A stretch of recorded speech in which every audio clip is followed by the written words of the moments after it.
I'm Audrey, and this is my presentation. There are no abstractions anymore comparing the Holocaust to the Mexican-American border through If I Forget. Just before I begin, I wanted to take a minute to give a content warning, acknowledge that some of what I'll be discussing today can be very upsetting, and it was a lot for me to take in and deal with while creating this presentation. So it will include discussion and images of genocide, family separation, gun violence, and hate speech and symbols. Some of it is very difficult to view, but I think it's vital to the presentation, and I'm going to do my best to discuss it with respect, care, and clarity.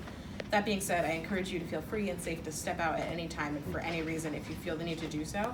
And later on, if you have any feedback for the ways that I've handled it, please let me know. So Stephen Levinson's If I Forget, he may be more popularly known as the librettist of Dear Evan Hansen, but his play If I Forget had its world premiere off-Broadway at the Roundabout Theater Company in February of 2017. And the Jewish family depicted in the show starts with Lou, whose 75th birthday is a part of the reason for the family gathering that occurs in the play.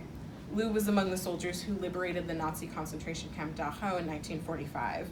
Then there are his children, Holly, Michael, and Sharon, who are all religiously observant to very different degrees. While Michael is not religious whatsoever and is insistent about raising his daughter in a secular manner, Sharon is very invested in her spirituality and in going to synagogue, while Holly falls somewhere in between.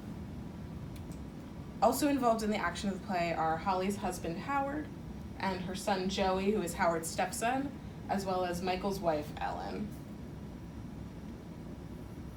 And this is a montage from the Roundabout Theater Company production of If I Forget to provide a little background on the show.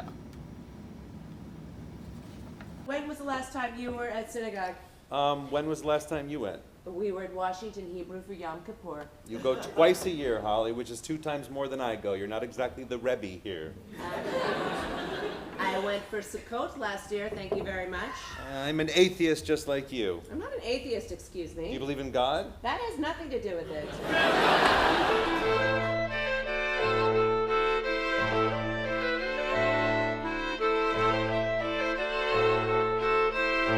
History for you is an abstraction for us, the ones that survived this century, this long, long century. There are no abstractions anymore.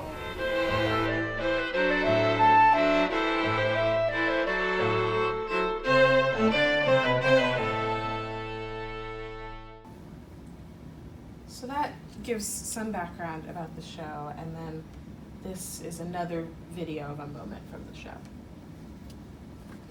So history is just an endless repetition of the same, back and forth. The families I work with, I see it every day, the same patterns repeating themselves. So how does anything new happen? How does anything change? Maybe it doesn't. He doesn't believe in tradition, Ellen. You're talking to the wrong person. I do believe in tradition. I just don't believe that religion, organized religion, is necessarily a part of that tradition. Of course you don't.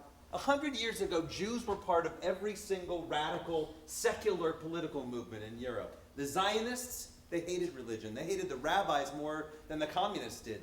The point was to change this world, to make a world where Jews wouldn't even exist. There would just be one single international human brotherhood. And then at a certain point, we gave up. We gave up on politics and social justice because, I don't know why, because it was difficult, because it didn't always work. So now we're just running as fast as we can back into the arms of the most irrational, the most superstitious, reactionary forces. We're running as fast as we can back into the dark ages.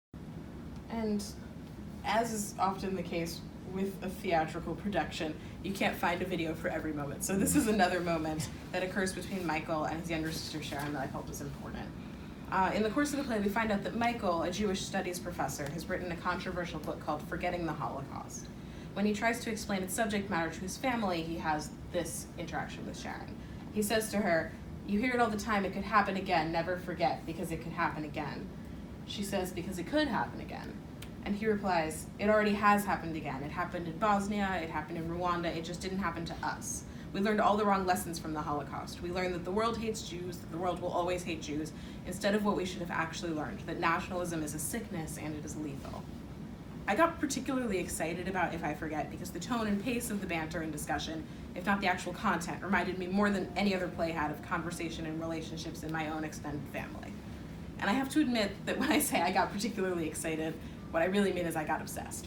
It so happens that while I was in the throes of my obsession with this play, I ended up in a Facebook argument with a Jewish friend who felt that comparisons of the situation on the United States southern border to the Holocaust are inappropriate.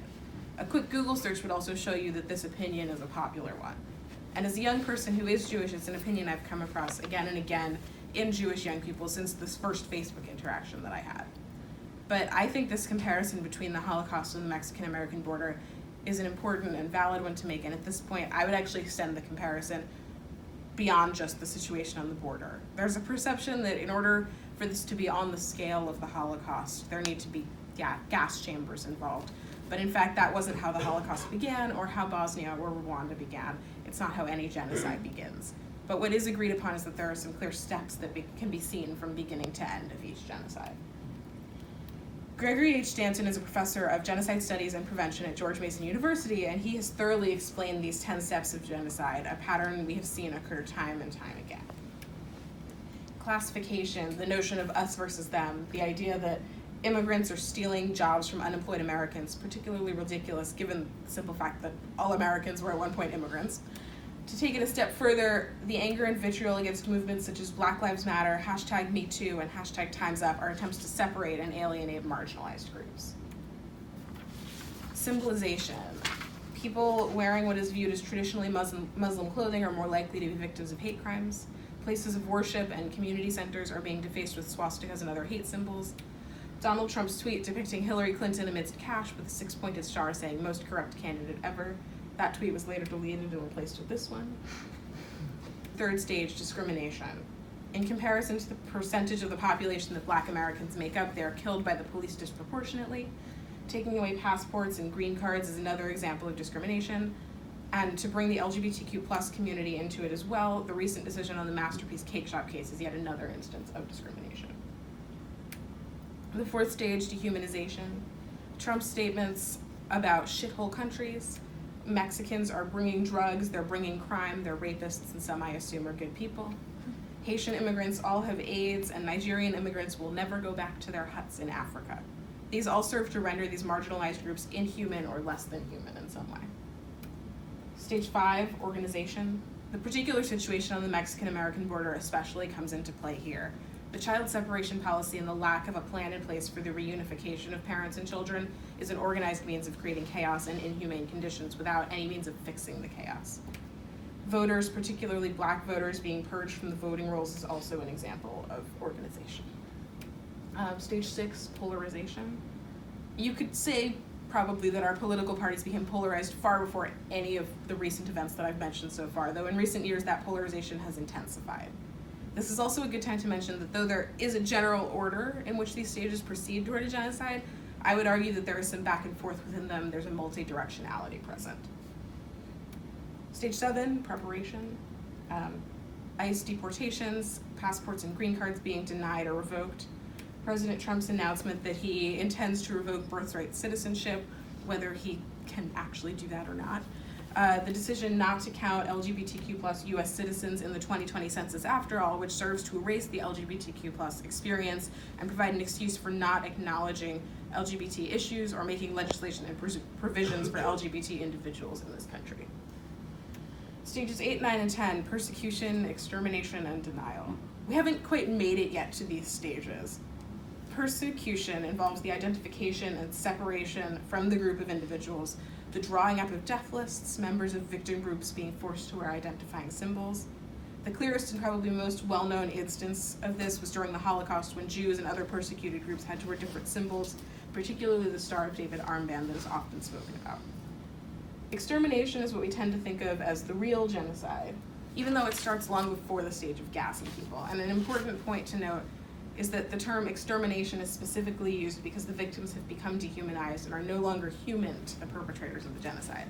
Though, as I said, we are not quite there yet, the rampant systematic police brutality that predominantly affects Black people would certainly appear to relate. In addition, horrifying events such as the Pulse nightclub shooting, most recently the Pittsburgh synagogue shooting, and the Charleston church shooting in 2015 can unfortunately and scarily be viewed as precursors to extermination. And finally, denial. According to Stanton, it is the stage that lasts throughout the genocide and always follows it, denying that anything is going on or went on that was wrong or out of the ordinary. It becomes clear when you break down this pattern that the Holocaust did not come out of nowhere, and neither did Bosnia or Rwanda, two of the genocides mentioned in If I Forget. And it becomes clear that what is upon us right now is not coming out of nowhere either, unless we choose to ignore it. In a conversation alone with Michael, his father Lou tells him about what it was like liberating Dachau.